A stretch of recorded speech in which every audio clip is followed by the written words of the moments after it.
BBC Bangla আপনাদের স্বাগত। আজ আপনাদের সাথে লন্ডন স্টুডিও থেকে আছি মানসী বড়ুয়া, আর ঢাকায় আমার সাথে থাকছেন আকবর হোসেন। বাংলাদেশের সর্বশেষ গুরুত্বপূর্ণ আপডেট সংবাদে আপনাকে স্বাগত। শুরুতেই সংবাদ শিরোনাম, পরে বিস্তারিত। প্রথমে জানাব, সব মামলায় জামিন পেলেন বিচারপতি খায়রুল, মুক্তিতে বাধা নেই। একই সঙ্গে হত্যাচেষ্টা, বিস্ফোরক দ্রব্য নিয়ন্ত্রণ আইনের মামলায় সাবেক আওয়ামীপন্থী প্রধান বিচারপতি খায়রুল হককে অন্তর্বর্তীকালীন জামিন দিয়েছে হাইকোর্ট। সর্বশেষ মামলায় জামিন হয় তার, মুক্তিতে বাধা নেই বলে দাবি করেছে আইনজীবীরা। এরপর জানাবো, জ্বালানি নিরাপত্তা নিয়ে চক্রান্ত রুখে দেওয়ার হুঁশিয়ারি এনসিপির। জাতীয় নিরাপত্তা ও সার্বভৌমত্বের অন্যতম প্রধান স্তম্ভ জ্বালানি খাতকে চিহ্নিত মাফিয়া ব্যবসায়ী গোষ্ঠীর হাতে তুলে দিয়ে রাষ্ট্রকে জিম্মি করার গভীর চক্রান্ত চলছে বলে অভিযোগ করেছে জাতীয় নাগরিক পার্টি এনসিপি। এই উদ্যোগকে দেশবিরোধী এবং জনস্বার্থ বিরোধী আখ্যায়িত করে জনগণকে সঙ্গে নিয়ে রাজপথে কঠোর আন্দোলনের মাধ্যমে তা রুখে দেওয়ার হুঁশিয়ারি দিয়েছে দলটি। এদিকে নির্জন স্থানে নিয়ে হাত পা বেঁধে বন্দীদের গুলি করে হত্যা করেন জিয়াউল হাসান। প্রত্যক্ষদর্শী লেফটেন্যান্ট কর্নেল রফিকুলের জবানবন্দি। গভীর রাতে গাজীপুরের গহীন স্থানে নিয়ে যায় এবং হাত পা বাঁধা কয়েকজন বন্দীকে গুলি করে হত্যা করেছিলেন তৎকালীন শেখ হাসিনার ঘনিষ্ঠ মেজর জেনারেল জিয়াউল হাসান। এবারে জানাবো, জাদুঘরে নেতাদের ভাস্কর্য শরীয়তের সঙ্গে চরম উপহাস, বললেন হেফাজত ইসলাম এর আমির। জুলাই জাদুঘরে হেফাজত ইসলাম বাংলাদেশের নেতাকর্মীদের অবয়বে ভাস্কর্য স্থাপনকে শরীয়তের বিধানের চরম লঙ্ঘন এবং আলেমদের আত্মত্যাগের সঙ্গে এক ধরনের বিপরীত ও উপহাস আখ্যা দিয়ে তীব্র ক্ষোভ ও প্রতিবাদ জানিয়েছে সংগঠনের আমির আল্লামা শাহ মহিবুল্লাহ বাবুনগরী ও মহাসচিব আল্লামা শায়েখ সাজিদুর রহমান। এবং সর্বশেষ জানাবো, বাবার ছবিতে চুমু খায়, আব্বা ডাকতে পারে হাদির ছেলে। ঘাতকের বুলেটে যখন শরীরে ওসমান হাদির মাথা বিদ্ধ করে, তখন ছেলে ফিরনাসের বয়স মাত্র ৮ মাস। মৃত্যুর আগে আব্বা শব্দটি শোনা হয়নি বিপ্লবের এই রাজপুত্রের। ফিরনাস মানে বলিষ্ঠ, সাহসী ও শক্তিশালী। নিজের বুকে ধারণ করা সার্বভৌমত্বের পতাকা ছেলের বুকেও পথ করে উঠতে থাকুক। সম্ভবত এই আকাঙ্ক্ষা থেকেই নাম রাখা হয়েছিল ঐতিহাসিক চরিত্র ইবনে ফিরনাসের নামে। ফিরনাস নামটির ঐতিহাসিক সংযোগ মূলত ইসলামী স্বর্ণযুগের এক প্রবাদপ্রতিম মনীষীর সঙ্গে জড়িত। ইতিহাসে নামটি অমর হয়ে আছে ইবনে ফিরনাস এর সুবাদে। তিনি ছিলেন আন্দালুসিয়ার বর্তমান স্পেনের প্রখ্যাত মুসলিম বহুশাস্ত্রবিদ, উদ্ভাবক, প্রকৌশলী, চিকিৎসক, কবি ও জ্যোতির্বিজ্ঞানী। আর তার নামই রেখেছেন শহীদ ওসমান হাদি তার ছেলের নাম। অথচ তার ছেলের মুখে বাবা ডাক শোনার আগেই ঘাতকের বুলেটে আঘাতে আমাদের শরীফ ওসমান হাদিকে মরতে হয়েছে।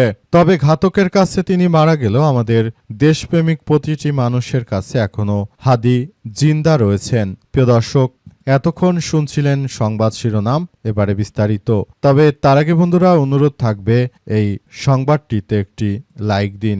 এই চ্যানেলে আপনি নতুন হয়ে থাকলে আমাদের সংবাদটি দেখতে দেখতে চ্যানেলটি সাবস্ক্রাইব করে রাখুন। কমেন্ট করে বন্ধুরা আপনার মূল্যবান মতামত জানিয়ে দিন আপনি বিশ্বের কোন দেশ থেকে বা বাংলাদেশের কোন স্থান থেকে আমাদের সংবাদটি দেখছেন এবং শুনছেন। আর বন্ধুরা, সংবাদটি আপনার সোশ্যাল মিডিয়া ফেসবুকে শেয়ার করে বন্ধুদেরও দেখার সুযোগ করে দিন। গাজা যুদ্ধে আপনি যদি নিরীহ ফিলিস্তিনিদের ভালোবেসে থাকেন বন্ধুরা, কমেন্টে ইয়েস লিখে পুরো বিশ্ববাসীকে আমাদের এই তাজা আপডেটটি দেখার সুযোগ করে দিন। এবারে বিস্তারিত। সব মামলায় জামিন পেলেন বিচারপতি খায়রুল, মুক্তিতে বাধা নেই। হত্যাচেষ্টা এবং বিস্ফোরক দ্রব্য নিয়ন্ত্রণ আইনের মামলায় সাবেক আওয়ামীপন্থী প্রধান বিচারপতি খায়রুল হককে অন্তর্বর্তীকালীন জামিন দিয়েছে হাইকোর্ট। সর্বশেষ মামলায় জামিন হওয়ায় তার মুক্তিতে আর কোনো বাধা নেই বলে দাবি করেছে আইনজীবীরা। একই সঙ্গে এই মামলায় কেন তাকে নিয়মিত জামিন দেওয়া হবে না জানতে চেয়ে রুলও জারি করেছে আদালত। আজ বিচারপতি এ কে এম জাহিদ সারোয়ার ও বিচারপতি শেখ আবু তাহেরের হাইকোর্ট বেঞ্চ থেকে এই জামিন করা হয়। আদালতে খায়রুল হকের পক্ষে শুনানি করেন জ্যেষ্ঠ আইনজীবী মোহাম্মদ মনসুরুল হক চৌধুরী, মোতাহের হোসেন সাজু আইনজীবী, মোনায়েম নবী শাহিন। রাষ্ট্রপক্ষের শুনানিতে ছিলেন ডেপুটি অ্যাটর্নি জেনারেল সৈয়দা সাজিয়া শারমিনে নিয়ে খায়রুল হকের বিরুদ্ধে থাকা সব অভিযোগগুলো বাতিল হয়ে গেল। এখন আর তার মুক্তিতে কোনো বাধা নেই বলে উল্লেখ করা হয়েছে।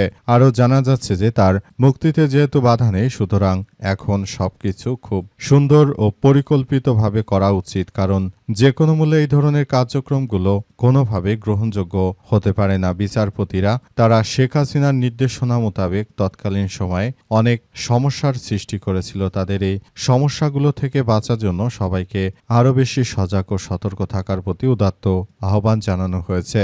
দেশটাকে যারা এই ধরনের সন্ত্রাসী কার্যক্রমের মধ্য দিয়ে ঠেলে দেওয়ার চেষ্টা করেছিল, তাদের মধ্যে এই সাবেক বিচারপতি খায়রুল হক ছিল, যার নির্দেশে তত্ত্বাবধায়ক সরকার ব্যবস্থা বাতিল করা হয়েছিল। সুতরাং এগুলো এখন সবার জন্য আসলে খুবই শোচনীয় পর্যায়ে চলে গিয়েছিল এবং সেখান থেকে মূলত বাংলাদেশে এক বিভাজনের রাজনীতি সৃষ্টি হয়। জ্বালানি নিরাপত্তা নিয়ে চক্রান্ত রুখে দেওয়ার হুঁশিয়ারি এনসিপির। জাতীয় নিরাপত্তা এবং সার্বভৌমত্বের অন্যতম প্রধান স্তম্ভ জ্বালানি খাতকে চিহ্নিত মাফিয়া ব্যবসায়ী গোষ্ঠীর হাতে তুলে দিয়ে রাষ্ট্রকে জিম্মি করার গভীর চক্রান্ত চলছে বলে অভিযোগ করেছে জাতীয় নাগরিক পার্টি এনসিপি। এই উদ্যোগকে দেশবিরোধী এবং জনস্বার্থবিরোধী আখ্যায়িত করে জনগণকে সঙ্গে নিয়ে রাজপথে কঠোর আন্দোলনের মাধ্যমে তা রুখে দেওয়ার হুঁশিয়ারি দিয়েছে দলটি। সোমবার এনসিপির আহ্বায়ক নাহিদ ইসলাম ও সদস্য সচিব আক্তার হোসেন এক যৌথ বিবৃতিতে সতর্কবার্তা দেন। দলটির দপ্তর সেলের সদস্য সাদিয়া ফারজানা দিনার পাঠানো স্বাক্ষরিত বিবৃতিতে বলা হয়েছে যে সম্প্রতি বিভিন্ন গণমাধ্যমের অনুসন্ধানী প্রতিবেদন সূত্র থেকে জানা যাচ্ছে জাতীয় নিরাপত্তা এবং সার্বভৌমত্বের অন্যতম প্রধান স্তম্ভ জ্বালানি সেক্টরকে চিহ্নিত মাফিয়া ব্যবসায়ীদের হাতে তুলে দিয়ে রাষ্ট্র এবং জনগণকে জিম্মি করার এক গভীর দেশবিরোধী অপচেষ্টা চালানো হচ্ছে। আমরা উক্ত বিষয়গুলোকে গভীরভাবে প্রত্যাখ্যান করছি বলে এনসিপির পক্ষ থেকে নিশ্চিত করা হয়েছে। যে কোনো মূল্যে এই ধরনের কার্যক্রম আসলে সবাইকে আরও বেশি ভাবিয়ে তুলছে। আমরা সবকিছুকে খুবই ব্যাপকভাবে দেখছি এবং আমরা মনে করি বিএনপি যে ধরনের চক্রান্ত শুরু করেছে সেটা আসলে আমাদের সবার জন্য খুবই এক ভয়াবহ বিপজ্জনক অধ্যায় হিসেবে আবির্ভূত হচ্ছে। দেশটাকে তারা যে এক ভয়াবহ সন্ত্রাসী কার্যক্রমের মধ্য দিয়ে নিয়ে যাওয়ার চেষ্টা করছে, সেটা থেকে সবাইকে বাঁচানোর জন্য সবাইকে আরও বেশি সতর্ক থাকার জন্য উদাত্ত আহ্বান জানানো হয়েছে। দেশটাকে একটি ধ্বংসস্তূপে পরিণত করার মধ্য দিয়ে নিয়ে যাওয়া হচ্ছে। প্রত্যক্ষদর্শী লেফটেন্যান্ট কর্নেল রফিকুলের জবানবন্দি। নির্জন স্থানে নিয়ে হাত পা বাধাবন্দীদের গুলি করে হত্যা করেন জিয়াউল হাসান। গভীর রাতে গাজীপুরের গহীন স্থানে নিয়ে যাওয়া হয় এবং হাত পা বাঁধা কয়েকজন বন্দীকে র্যাবের গোয়েন্দা প্রধান জিয়াউল হাসান সন্ত্রাস বিরোধী অভিযানের নামে সব বন্দীকে পূর্ব পরিকল্পনা অনুযায়ী নির্দিষ্ট স্থানে নিয়ে যায়। এরপর ধাপে ধাপে গাড়ি থামিয়ে ঠান্ডা মাথায় বন্দীদের গুলি করে হত্যা করে ফেলে দেন জিয়াউল হাসান। পরে জানা যায় গাজীপুরের জয়দেবপুরের কয়েকটি অজ্ঞাতনামা লাশ উদ্ধার করা হয়। সোমবার আন্তর্জাতিক অপরাধ ট্রাইব্যুনাল একে সেনা কর্মকর্তা লেফটেন্যান্ট কর্নেল অবসরপ্রাপ্ত রফিকুল ইসলামের জবানবন্দিতে সব কথা উঠে এসেছে। আওয়ামী লীগের ১.৫ দশকের দুঃশাসনের সময় শতাধিক মানুষকে গুম, খুন ও নির্যাতনের জন্য অন্যতম দায়ী হচ্ছেন এই কসাইখ্যাত জিয়াউল হাসান। জিয়াউল হাসান এতটা অপরাধ করেছে যে সে শেখ হাসিনার বিরোধিতা যারা করত তাদেরকে বাগেরহাটের বিভিন্ন এলাকায় নিয়ে যাওয়া হতো এবং সেখানে নিয়ে যখন বঙ্গোপসাগরের পানি যখন জোয়ার আসতো তখন মূলত এই লাশগুলোকে সেই পানির মধ্যে ফেলে দেওয়া হতো, বালির বস্তা দিয়ে দেওয়া হতো যাতে করে লাশগুলো আর কখনোই ভেসে না ওঠে। এমন ঘটনা ঘটাতো এই জিয়াউল হাসান। অথচ জিয়াউল হাসান শেখ হাসিনা পালিয়ে যাওয়ার পরও দেশে ছিল এবং তিনি দেশ ছেড়ে পালিয়ে যাওয়ার অনেক চেষ্টা করেন। তখন বিমানবন্দর থেকে আমরা দেখতে পেয়েছি যে তখন সেনাপ্রধান জেনারেল ওয়াকারুজ্জামান তিনি মূলত এই জিয়াউল হাসানকে আটক করার জন্য নির্দেশনা দেন। সেনাবাহিনী তৎকালীন সময় বীরের ভূমিকা পালন করেছিল। বাংলাদেশ সেনাবাহিনী তারা সব সময় জনগণের পাশে ছিল এবং ভবিষ্যতেও তারা দেশটাকে আরও সুন্দর করে নিরাপত্তা দেবে ইনশাল্লাহ। জাদুঘরের মধ্যে নেতাদের ভাস্কর্য শরীয়তের সঙ্গে চরম উপহাস বলল হেফাজত ইসলাম। জুলাই জাদুঘরে যেভাবে হেফাজত ইসলামের নেতাকর্মীদেরকে শাপলা চত্বরের সেই ঘটনার মধ্য দিয়ে যেভাবে উপস্থাপন করা হয়েছে সেটি জনগণের সঙ্গে তামাশা বলে মন্তব্য করেন হেফাজতে ইসলামের বাবুনগরী। তিনি জানিয়েছেন যে মহিবুল্লাহ জানিয়েছেন যে হেফাজতে ইসলামের নেতাদের যেভাবে উপস্থাপন করা হয়েছে সেখানে মূলত এটা আসলে কোনোভাবেই গ্রহণযোগ্য নয়। দেশে যে ধরনের কার্যক্রম আসলে শুরু হয়েছে সেটা কোনোভাবেই গ্রহণযোগ্য হতে পারে না। আমরা মুসলিম হিসেবে কখনোই এই ধরনের ঘটনাগুলো আমরা হতে দিতে পারি না। আমরা মনে করি যে কার্যক্রম আসলে শুরু হয়েছে সেটা সবার জন্য এক ধরনের ভয়াবহ বিপর্যয়কর পরিস্থিতির মধ্য দিয়ে যাচ্ছে। সুতরাং এটি সবার জন্য খুবই গুরুত্বপূর্ণ এক অধ্যায় হিসেবে আবির্ভূত হচ্ছে। বিষয়গুলো সবার জন্য খুবই এক ভয়াবহ বিষয় হতে পারে। এই মুহূর্তে যদি বর্তমান এটি না সরানো হয় তাহলে সবাই আরও বিষয়টি নিয়ে অনেক বেশি ক্ষতিগ্রস্তের সম্মুখীন হতে পারে। সুতরাং এখনই বলে দিতে চাই এই বিষয়গুলো খুবই গুরুত্ব সহকারে দেখভাল করতে হবে দেশটাকে। আর কোনো ধরনের এই সন্ত্রাসী কার্যক্রমে আমরা সহযোগিতা করব না বলে এমন কথা বলা হয়েছে।